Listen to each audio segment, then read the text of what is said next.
සුබ සන්ධ්‍යාවක් කියලා ඉතින් හැමෝටම. ඉතින් ගොඩක් අය මගෙන් ඉල්ලපු වීඩියෝ එකක් තමයි අද දෙන්න හදන්නේ.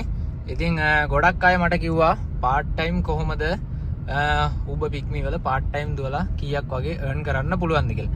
ඉතින් දැන් ඔයාලට වෙලාව පේන ඇති 6:00යි. ඉතින් 6:00යි කියන්නේ සාමාන්‍ය ඉතින් ගොඩක් කට්ටිය ඔෆිස් ඉවර වෙලා හරි මේ 6:00ට වගේ තමයි වැඩ පටන් ගන්න වෙන්නේ. ඉතින් මම දැන් නම් ඉන්නේ පානදුරේ. දැන් තමයි මේ ගෙදරින් පිටත් උනේ. ඉතින් අපි බලමු මම දැන් කෙලින්ම කොළඹට යන්නේ. ඉතින් මට පැය භාගයක් විනාඩි 45ක් වගේ යයි කොළඹ පැත්තට යන්න. ඉතින් ඒ යන අතරතුරේ ටයර් එකක් වැදුනොත් එහෙමයි. ඊට පස්සේ අපි බලමු අද දවසේ කොහොමද වැඩ කටයුතු ටික වෙන්නේ කියලා. ඉතින් ඔන්න Uber එකත් ඔන්න එකේ තියෙනවා, pick me එකත් ඔන්න එකේ තියෙනවා. අපි බලමු. එතකොට ගොඩක් කට්ටියට part time දුවනකොට කොහොමද කියලා දැනගන්න පුළුවන්. right. එහෙනම් අපි යමු. ඉතින් guys ඔන්න රත්මලාන කිට්ටු වෙලා එනකොට මට අද දවසේ first hire එක වැදුනා. ඉතින් දැන් ඒක පික් කරගන්න තමයි යන්න හදන්නේ. කිලෝමීටර් 4.5ක් තියෙනවා. ඉතින් විනාඩි 12ක් වගේ පෙන්නනවා. නමුත් කරන්න දෙයක් නැහැ මේ වෙලාවේ හැටියට.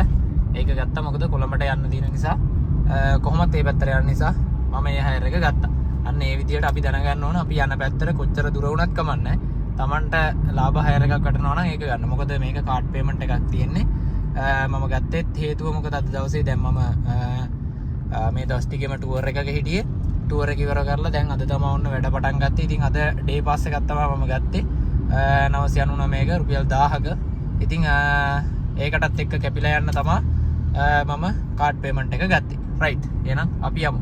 අද දවසේ ඔන්න ෆස්ට් හයර් එක අපි බලමු ගිහිල්ලා කීයක් කටේද කියලා. ඉතින් ගයිස් ඔයාලට පේන ඇති වෙලාව 10යි 12යි වෙලාව. ඉතින් මේ වෙනකොට ඉන්නවා ඔන්න හයර් කීපයක්ම දුවලා. ඉතින් ගොඩක් කට්ටිය බැලුවේ අර part time කරන්න පුළුවන්ද කියලානේ. ඉතින් මම පටන් ගත්තෙත් 6යි ගානකට. ඉතින් 6යි ගානකට තමයි මම ගෙදරින් ගියේ. නමුත් 6:07 වගේ වෙන්න ඇති මං කොළඹට යනකොට. ඉතින් පැය 3කින් මම මෙන්න මේ ගාන හොයලා තියෙනවා.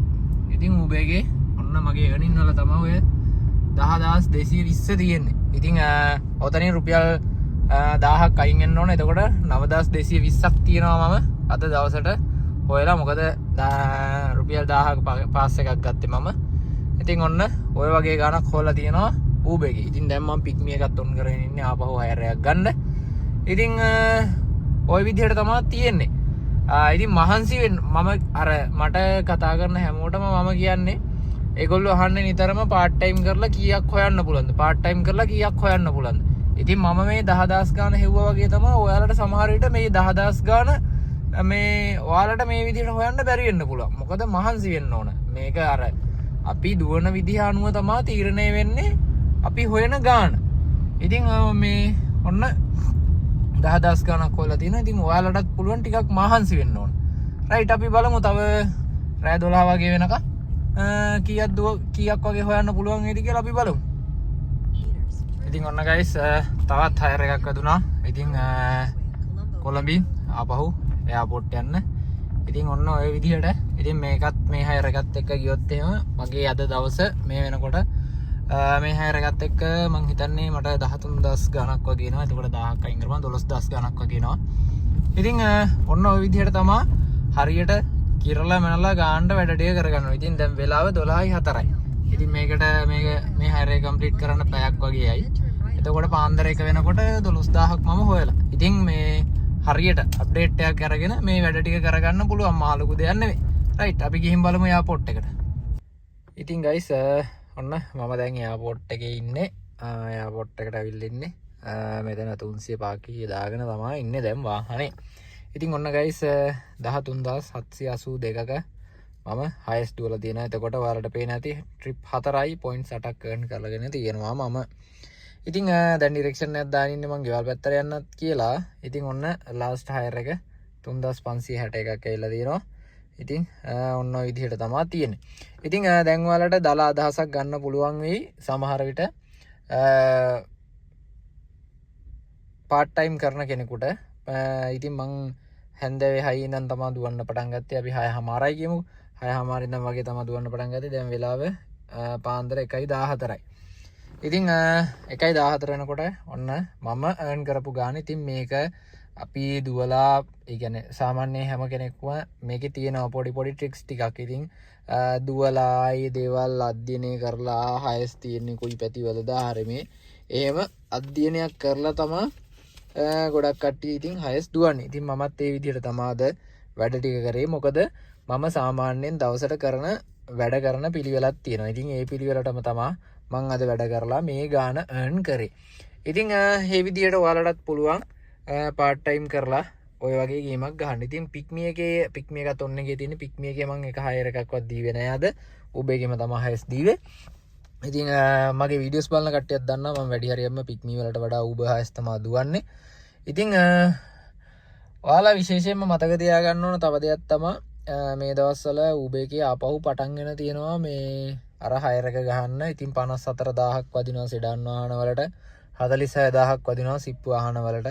ඉතින් වෑන් වලටත් ඔය කතන්දරේ මෙනවා දැන් ඉස්සරහට. ඒක නිසා දැන් පටන් ගෙන තියෙනවා වෑන් වලටත් ගහන්න. මොකද වෑන් එකකටත් ඇදලා තියෙනවා මම දන්න අයියා කෙනෙක්ගේ. ඉතින් ඒක නිසා ඔයාලා ටිකක් කල්පනාවෙන් ඉන්න මේ දවස්වල. මොකද මේ ඔයාලගේ account එකට ගැටලුවක් වෙනවා එහෙම වුණොත්.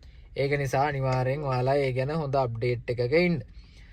ඉතින් ඔන්න ඔය දේවල් තමයි කියන්න තියෙන්නේ. තව දෙයක් තමයි ඉතින් ඔයාලගේ account එක ඉතින් හරියට මේන්ටේන් කරගෙන යන්න ඕන. පොඩි හයස් ටිකක් ආරමේ දුවලා ඒ විදිහට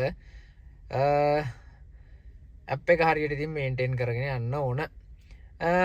තව දෙයක් මොනම හේතුවක් නිසාවත් දැන් අර ලොකු හයර් එකේ ප්‍රශ්නේ නිසා මම මේ කියන්නේ ෆේක් හයර් එකේ ප්‍රශ්නේ නිසා මොනම හේතුවක් නිසාවත් ඔයාලට එන හයස් ඔයාලට මේ ඌබේකෙන් හෝ වේවා පික්මි එකෙන් හෝ වේවා ඔයාලට එන හයස් මොනම හේතුවක් නිසාවත් පින් නම්බර් එක ගහලා ස්ටාර්ට් කරන්නත් එපා. සහ පැසෙන්ජර් කෙනෙක් නැතුව පින් නම්බර් එක ගහලා ස්ටාර්ට් කරන්න එපා. සහ තව දෙයක් තමයි ඔයාලට පික්මි එකේ සමහර වෙලාවට මේ දවස්වල තව ෆේක් හයර් එකක් දානවා. මොනවා හරි බඩු වගේක් අරගෙන එන්න මෙන්න මෙහෙමයි අදාළ තැනක තියෙන්නේ මෙන්න මේ ෂොප් එකෙන් බඩු ටික අරගෙන එන්න මෙහෙමයි කියලා. ඉතින් එතකොට ඔයාලට සමහර විට ඔයාලා බඩු දෙන්නේ හයර් එක දාපු කෙනාටම වෙන්න පුළුවන්. බඩු ඒ කියන්නේ බඩු වලට සල්ලි දෙන්නේ හයර් එක දාපු කෙනාටමයි. ඊට පස්සේ අන්තිමට ඔයාලට හයර් එකක් නැහැ. බඩු ටික දෙන්න කවුරුවකුත් නැහැ. ඉතින් රුපියල් 5000ක විතර බඩු මල්ලක් දානවා. දාලා ඉවරලා ඔගේ රුපියල් 300ක 500ක විතර පොඩි බඩු ටිකක් තියෙන්නේ. ඉතින් 4500ක්ම එයාට ලාභයි. ඔන්න ඔය විදිහට මේ දවස්වල පොඩ්ඩක් පරිස්සම් වෙන්න. අනිත් දේ තමයි පොඩ්ඩක් රැයටත් පොඩ්ඩක් පරිස්සම් වෙන්න හේතුව මේ දවස්වල පොඩ්ඩක් ඔය එක බිස්නස් කරන කට්ටිය උබ පික්මි දාන්න පටන් ගෙන තියෙනවා. බිස්නස් කරන කට්ටිය කියන්නේ බිස්නස්ම නෙවෙයි. මේ පොඩ්ඩක් ඔය මේ දවස්වල දන්නවනේ පොඩි ප්‍රශ්න ටිකක් තියෙනවා කියලා. ඉතින් ඒගොල්ලෝ පික්මි උබ දුවන හයස් දුවන කට්ටියගේ වැරද්දක් අල්ලගන්න වැරද්දක් කියන්න හොඳ try එකක් දෙනවා. මේ ඒක නිසා පොඩ්ඩක් මේ පරිස්සමෙන් හැම වැඩක්ම පරිස්සමෙන් කරගන්න. කල්පනාවෙන් වැඩ කරගන්න. ඔය පොඩ්ඩක් අහට්ට මෙහාට ගියපුවම සහ මේ අනිත් දේ තමයි පොඩි හයස් ගන්න යන්න එපා. දුර ගියපුවාම ඉතින් ඒවත් ඔයාලා දැනගන්න ඕන. පොඩි හයස් ගන්න යන්න එපා. ලොකු හයර් ගන්න. ඊට පස්සේ වාහන වලට ඩැමේජ් වුණාට පස්සේ ආයෙ කතා කරලා වැඩක් නැහැ. ඒක නිසා ඔය පුංචි හයස් ගන්න යන්න එපා. ලොකු හයර් එකක් අරගෙන ඔයාලත් කොළඹට එන්න. රයිට්. ඔන්න එහෙනම් ඔයාලට part time කරන කෙනෙකුට ඔන්න දලා අදහසක් ගන්න පුළුවන් වෙයි හයර් දුවන්නේ කොහොමද කියලා. රයිට්. එහෙනම් අපි තවත් වීඩියෝ එකකින් හම්බෙමු.